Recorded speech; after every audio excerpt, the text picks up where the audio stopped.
지금도 전쟁 중인 나라가 있죠. 이 우크라이나 아실 겁니다. 그런데 이 우크라이나의 대통령이 원래 직업이 개그맨이었다고 합니다. 개그맨이었을 때에 그가 사람들에게 인기를 많이 얻어가지고 이제 대통령이 된 거예요. 그때의 그 사람의 삶의 방향을 사람들에게 웃음을 주고 인기를 얻는 거였을 겁니다. 그런데 지금 이 대통령은 완전히 다른 삶을 살아가고 있죠. 개그맨에서 대통령으로서의 삶의 전환이 일어났고 그의 삶의 목적 역시 사람들에게 웃음을 주는 것에서 이제는 나라를 지켜야 하는 것으로 완전히 달라졌습니다. 여러분은 지금까지 살아오면서 야, 이때가 정말 나에게 중요한 순간이었구나 하는 그런 때가 있으십니까? 이때 내가 다른 결정을 했더라면 내 삶이 달라졌을지도 모르겠다라는 그런 순간이 아마도 몇 번쯤은 있으실 겁니다. 예를 들면 내가 이 남자를 안 만났더라면, 내가 이 여자한테 콩깍지가 씌워지지 않았더라면, 이런 쓸데없는 생각 말고요. 직장을 선택한다든가 저희들처럼 미국에 오는 이런 결정을 하게 되는 이런 것들이 내 삶에 정말 중요한 순간이었다라는 것을 생각할 수 있을 겁니다. 그런데 만약 여러분의 인생에 있어서 가장 중요한 결정을 해야 하는 단 10일의 시간이 주어진다면 여러분은 무엇을 하시겠습니까? 정말 중요한 결정을 해야 되는데 단 10일이에요. 어떤 분은 책을 읽겠다. 우리 임 집사님 같은 분은 그렇게 생각할 수도 있을 거고요. 어떤 분은 여행을 다니면서 재충전을 하겠다라는 분들도 있으실 겁니다. 그리고 여기 계신 분들처럼 신령한 분들은 성경 읽고 기도하겠다. 그러실 수도 있으실 겁니다. 그래서 오늘 우리는 2000년 전에 그러한 중요한 순간에 열흘을 살았던 사람들에 관해 살펴보고 그럼 우리는 어떻게 살아야 하는가를 한번 생각해 보려고 합니다. 부활하신 예수님께서 40일 동안 제자들과 함께 생활을 하시면서 여러 가지 말씀을 하셨지요. 그런데 그 말씀의 내용이 뭐였다라고 말씀드렸습니까? 지난주에 3절에 있는 것처럼 그 말씀의 대략 내용이 하나님 나라에 관한 일이었습니다. 그리고 예수님께서 제자들에게 하신 명령이 뭐였냐면 4절에 예루살렘을 떠나지 말고 아버지께서 약속하신 것을 기다려라 라는 거였습니다. 그렇게 너희에게 아버지의 약속하신 것 성령이 임하게 되면 너희가 권능을 받게 될 텐데 그러면 너희가 예루살렘과 온 유대와 사마리아와 땅끝까지 이르러 내 증인이 될 것이다 라고 말씀하신 후에 예수님이 하늘로 올라가셨습니다. 그리고 말씀하신 대로 제자들에게 성령이 임하게 되죠. 그런데 그 기간이 승천하신 다음에 며칠이요? 10일, 열흘입니다. 그리고 정말 성령의 임재를 경험한 제자들의 삶이 이제 달라지게 되는데 그 이야기가 사도행전 2장부터 기록된 사도행전의 내용입니다. 그러면 제자들은 예수님이 승천하신 그 이후부터 성령을 경험하기 전까지 이 10일 동안 무슨 일을 하면서 지냈을까요? 그 열흘 동안 제자들이 했던 세 가지 일을 우리가 좀 생각해 볼 텐데 첫 번째 일이 뭐냐면 말씀대로 기다리는 것이었습니다. 1장 4절 말씀인데요. 사도와 함께 모이사 그들에게 분부하여 이르시되 예루살렘을 떠나지 말고 내게서 들은 바 아버지께서 약속하신 것을 기다리라. 예루살렘은 우리가 지난주에 살펴본 것처럼 예수님께서 잡히시고 죽으셨던 곳이기 때문에 여전히 제자들에게 위협적이고 두려움이 되는 곳이었습니다.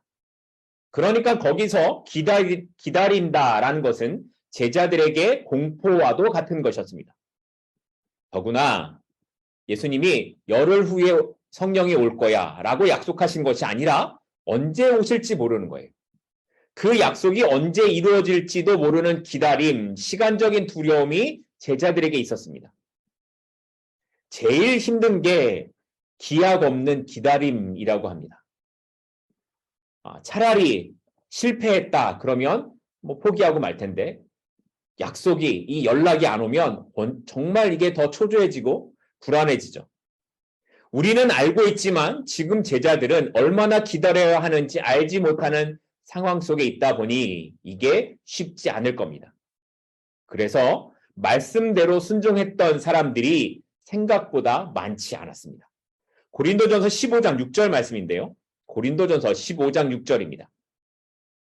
그 후에 500여 형제에게 일시에 보이셨나니 그 중에 지금까지 대다수는 살아있고 어떤 사람은 잠들었다라고 합니다.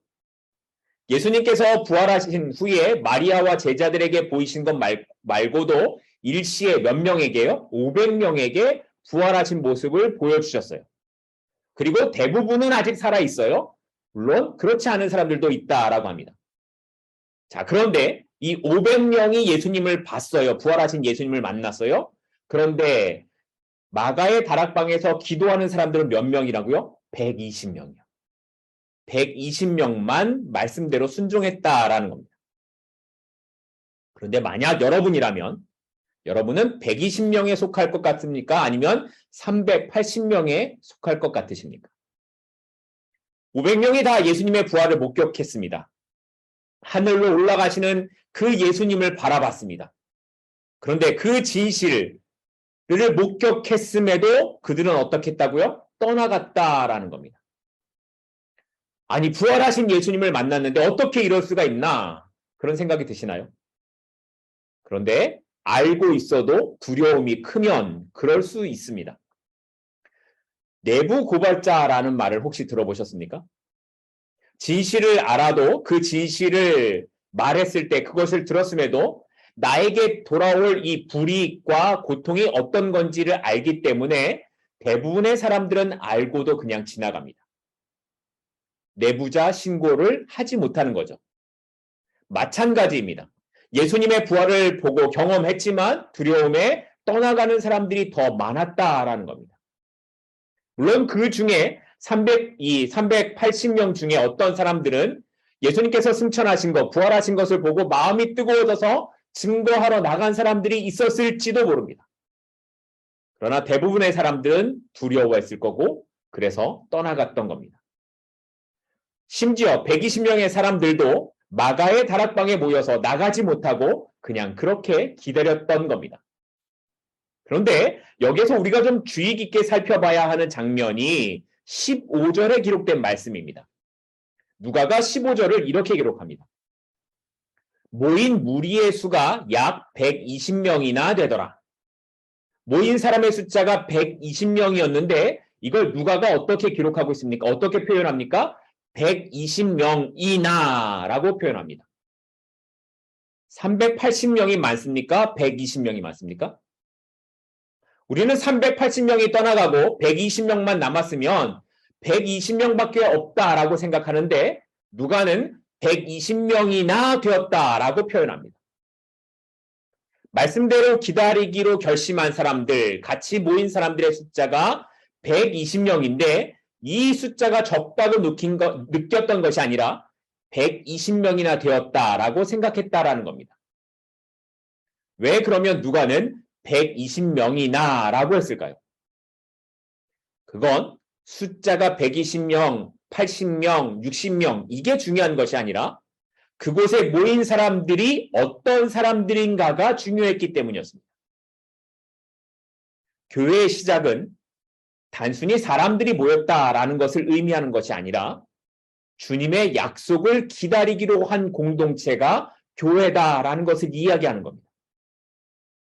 그래서 교회는 몇 사람이 모이는가에 대한 이 숫자에 대한 관심이 아니라 여기에 약속을 붙들고 공동체로 존재하고 있는가가 교회의 본질이라는 겁니다. 약속을 붙들고 공동체로 존재하는가. 만약 2000년 전에 약속을 붙들고 기도하는 사람이 없었더라면 지금의 교회는 존재하지 않았을지도 모릅니다. 그러니까 오늘의 교회들이 마찬가지로 하나님의 약속을 의지하지 않고 말씀에 순종하지 않으면 교회의 존재 자체가 위험해진다라는 이야기입니다. 그래서 교회는 건물이 아니라 하나님의 약속을 붙드는 믿음의 공동체가 되어야 하는 겁니다. 그렇다면 오늘 우리 교회 공동체가 붙들어야 되는 그 마지막 약속은 어떤 걸까요? 오늘 본문 11절로 가겠습니다. 사도행전 1장 11절입니다. 이르시되 갈릴리 사람들아 어찌하여 서서 하늘을 쳐다보느냐 너희 가운데서 하늘로 올려주신 이 예수는 하늘로 가심을 본 그대로 오시리라 하였느니라. 또 계시록 1장 7절 말씀인데요. 계시록 1장 7절입니다. 볼지어다 그가 구름을 타고 오시리라. 각 사람의 눈이 그를 보겠고 그를 찌른 자들도 볼 것이요 땅에 있는 모든 족속이 그로 말미암아 애곡하리니 그러하리라. 아멘. 주께서 다시 오신다는 약속의 말씀을 계속 성경은 반복하고 있습니다. 물론 우리는 이 땅에 다시 오시는 주님을 만나기보다 개인적인 종말로 주님을 만나게 되는 사람들이 더 많을 것 같습니다. 그러나 분명한 것은 그렇다 하더라도 우리 모두가 심판의 주님 앞에 서게 되고 영원히 애곡하는 사람과 천국의 기쁨에 들어가는 사람들로 나뉘어지게 될 것이다 라는 겁니다. 그래서 이 약속을 기다리며 살아가는가, 이 약속을 바라보면서 오늘을 어떻게 살아가는가를 이야기하는 공동체가 바로 교회다라는 겁니다. 120명의 사람들이 약속을 기다렸듯이 오늘의 교회도 그렇게 주님의 약속을 기다려야 하는 겁니다. 여러분은 초대교회 성도들이 안식일에 모여서 뭘 했을 것 같으십니까? 그들은 주님을 기억했을 겁니다. 십자가에 달린 주님을 기억하고 승천하신 주님을 기억하고 다시 오실 주님을 바라보면서 소망 가운데 살아가는 믿음으로 그들의 안식일, 주일을 살아냈을 겁니다. 그렇다고 한다면 기다림은 믿음을 반드시 필요로 합니다. 그런데 우리는 우리의 생각대로 되지 않으면 하나님을 의지할 수 없고 신뢰할 수 없다고 생각합니다. 내 뜻대로 문제가 해결되지 않으면 하나님이 나를 떠났나 봐 이렇게 생각을 하기도 하고 또 반대로 내 뜻대로 일이 잘 되면 하나님 없어도 살 것 같아 라고 생각하고 그렇게 살아갑니다. 우리는 하나님을 기다리기보다 내가 내 방식대로 내 삶을 살아가려고 합니다. 그러니 하나님의 약속을 기다리는 믿음도 우리에게 없는 때가 너무 많습니다. 오늘 우리는 하나님을 기다리는 마음으로 믿음으로 그렇게 살아가고 계십니까? 우리는 예배하면서 하나님의 약속을 기다리는 고백으로 그렇게 예배하고 있으십니까? 바라기는 우리의 예배가 우리 교회 공동체가 그렇게 약속을 소망하고 기다리는 공동체의 모습이 되기를 소망하고 기도합니다. 두 번째로 열흘 동안 제자들이 했던 일이 뭐였냐면 합심하여 기도한 거였습니다. 오늘 본문 14절로 가겠습니다. 여자들과 예수의 어머니 마리아와 예수의 아우들과 더불어 마음을 같이하여 오로지 뭐 했다고요? 기도에 힘쓰더라. 마가의 다락방에 모인 120명의 사람들이 뭘 했다고요? 마음을 같이하여 오로지 기도에 힘썼다라는 겁니다. 그런데 오늘 이 번역을 공동 번역에서는 기도에만 힘썼다라고 이렇게 번역했습니다. 우리가 읽는 성경에는 오로지 기도에 힘썼다인데 공동 번역은 기도에만 힘썼다 이렇게 기록을 합니다. 예수님께서 제자들에게 예루살렘을 떠나지 말고 약속을 믿고 기다리라고 말씀하셨죠. 그런데 여기에 예수님은 약속을 믿고 기도하며 기다려라 이렇게 말씀하지 않으셨어요. 그냥 약속을 믿고 기다리라고 말씀하셨는데 그런데 제자들이 뭘 했다고요? 오로지 기도에 힘썼다라는 겁니다. 기도한 것은 그들의 선택이었습니다. 만약 지금의 교회라면 어떤 행동을 할 것 같을까 하는 생각을 한번 해봤습니다. 지금의 교회들이라면 아마도 승천하신 주님을 보고 난 뒤에 모여서 목사님과 장로님들이 당회를 열었을 겁니다. 어떻게 할 것인가? 앞으로 어떻게 할까? 그리고 그게 부족하면 교인들이 다 모여서 공동의회를 열었을 거예요. 자, 이제 우리 교회는 앞으로 어떻게 할 것인가? 토론하고 막 그랬을 거예요. 도대체 주님이 약속하신 건 뭘까? 언제까지 기다려야 하는가? 등등 자신들이 앞으로 살아갈 날들을 생각하며 많은 회의들을 했을 겁니다. 요즘의 교회는 그래서 회의가 많습니다. 그런데 회의한 대로 열매가 맺혔다면 오늘날 교회는 초대교회보다 훨씬 더 영향력이 막강해야 할 겁니다. 예수 믿는 사람들도 초대교회보다 지금 더 신실하게 믿는 사람들이 많아야겠지요. 그런데 지금의 기독교는 어떻습니까? 세상에서도 손가락질을 받고 있는 상황이 되었습니다. 제가 그러니까 회의하지 맙시다. 회의 다 필요 없으니까 다 때려칩시다. 이 말을 하는 게 아닙니다. 사도행전 15장에 보면 예루살렘 교회들이 회의를 해요. 그 이야기를 기록하고 있는데 그 예루살렘 회의를 통해서 사도 바울의 이방 선교를 공식적으로 인정을 하고 사도 바울이 인정받게 되는 그런 회의도 있습니다. 그렇게 회의는 필요합니다. 그런데 그 회의보다 더 중요한 게 뭐라고요? 기도하는 거라는 겁니다. 그래서 이 기도했다라는 이 오늘 본문 앞에 헬라어로 프로스카르테레오라는 단어가 있어요. 프로스카르테레오. 이것을 우리 성경에는 오로지라고 번역을 했고 공동 번역은 기도에만 힘썼다라고 이렇게 번역을 합니다. 이걸 영어 성경에서는 계속해서 기도에 힘썼다라고 이렇게 번역을 하기도 합니다. 아무튼 이 프로스카르테레오의 원래 뜻이 뭐냐면 집착하다, 지속하다, 몰두하다, 전념하다 이런 뜻을 갖고 있습니다. 집착하고 지속하고 몰두하고 전념하는 것. 교회에 다니는 모든 신자들은 다 기도를 합니다. 그런데 기도를 하지 않는 것이 문제가 아니라 프로스카르테레오 이런 방법으로 기도하지 않는 게 문제라는 겁니다. 어떤 때는 한 30분 기도한 것 같은데 시계를 보니까 5분밖에 안 지났어요. 이런 경험을 해보신 적이 있으실 겁니다.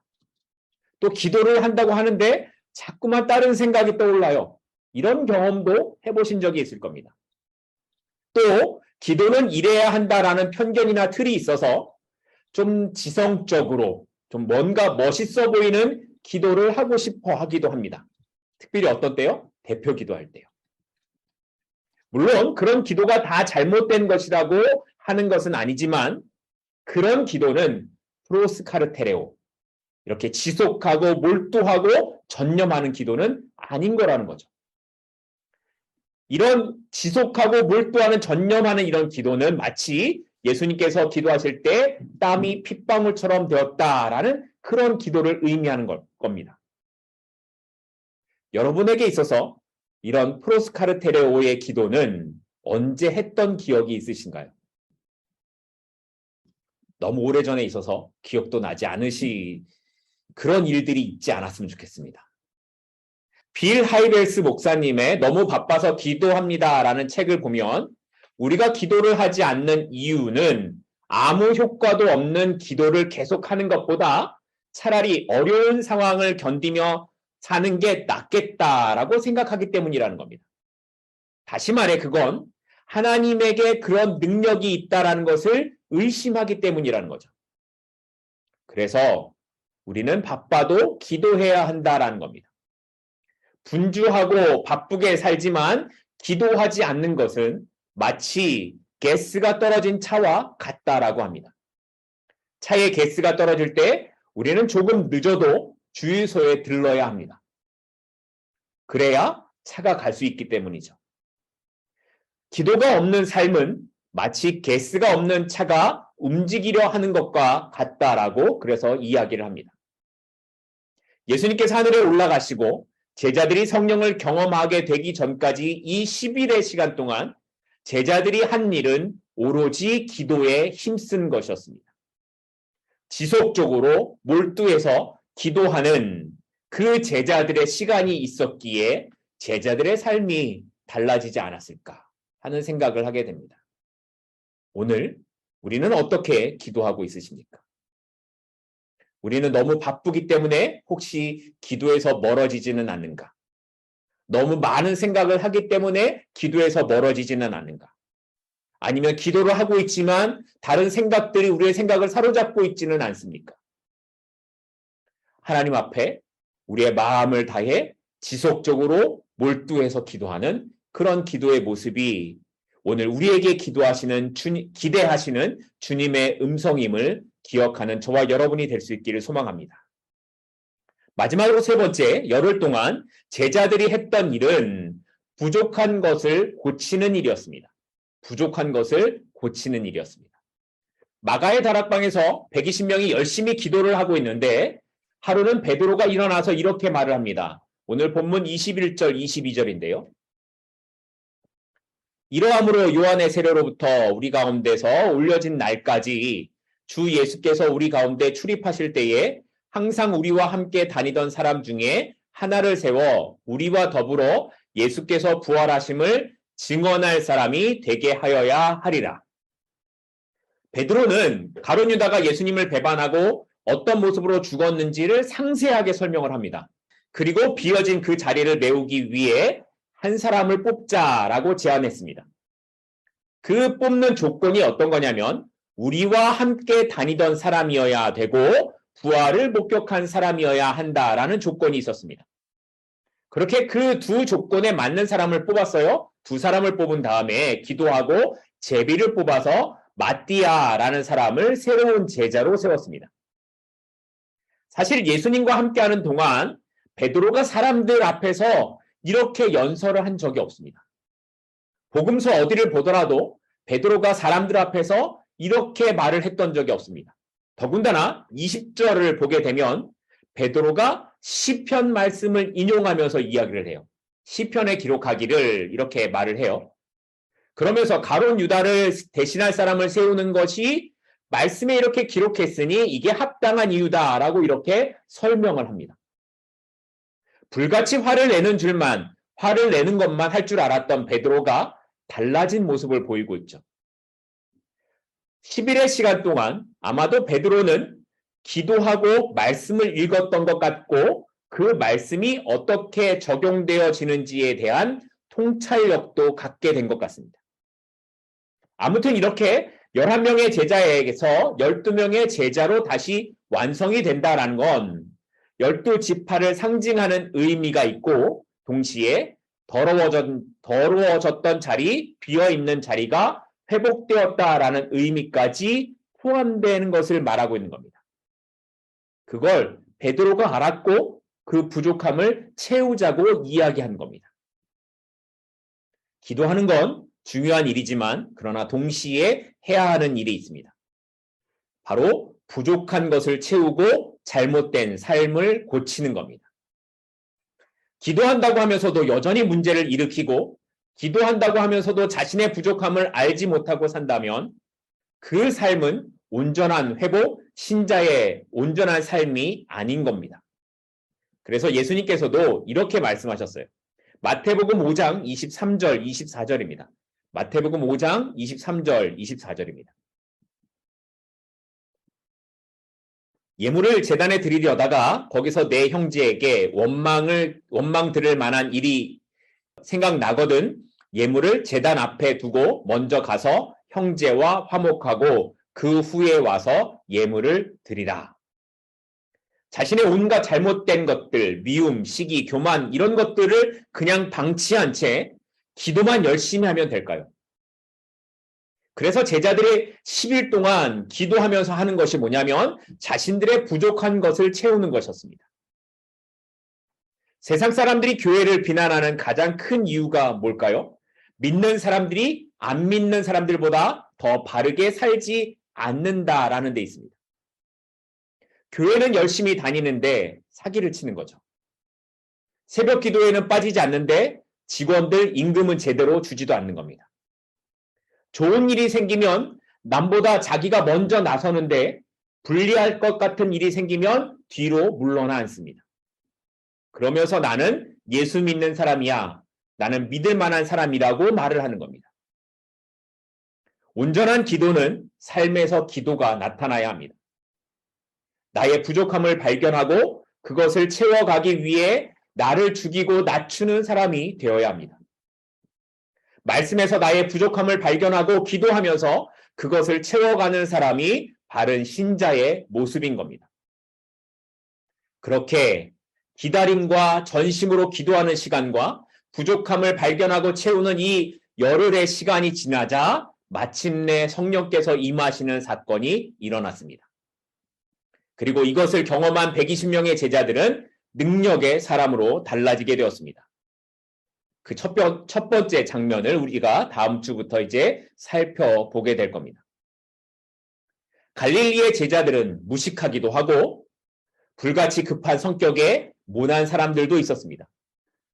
그런데 10일의 시간이 지난 다음에 그들의 삶은 10일 이전과는 완전히 달라져 있었습니다. 10일 전까지만 해도 그들은 부활하신 예수님을 만났음에도 여전히 주님, 언제 이 땅의 왕으로 오실 겁니까? 언제 주님이 이 땅에서 다스릴 때가 올 겁니까? 를 물었습니다. 심지어 승천하시는 주님을 바라보면서도 뭘 해야 할지를 모르는 사람들이 120명의 제자들이었습니다. 그런데 지금까지 살아왔던 수십 년의 시간들에서 이제 완전히 달라진 삶의 전환이 이 열흘 동안의 시간 동안 일어나게 된 겁니다. 하늘만 바라보고 아무것도 할 줄 몰랐던 사람들에게 담대함이 생겼고 주님을 기대하는 그 마음들이 생기기 시작했습니다. 갈릴리 시골의 한 어부에서 이제는 비로소 사람을 낚는 어부가 되는 주님의 계획이 이들 안에 시작되기 시작했습니다. 열흘의 시간, 주님의 약속을 기다리고 온전한 마음으로 기도하며 삶에 부족한 것을 채워가는 그 시간이 이제 우리에게도 있기를 소망합니다. 성령의 임재는 하나님의 은혜로 주어진 것이지만 120명의 사람들은 바로 그 열흘의 시간을 지켰기에 은혜를 경험할 수 있었습니다. 우리의 삶에 가장 중요한 시간이 어쩌면 오늘일지도 모릅니다. 가장 힘든 시간이 가장 중요한 시간일 수도 있고 가장 아팠던 시간이 삶의 전환점이 되는 시간일 수도 있습니다. 그럼 매일의 순간 우리가 주님을 기다리는 마음으로 살아갔으면 좋겠습니다.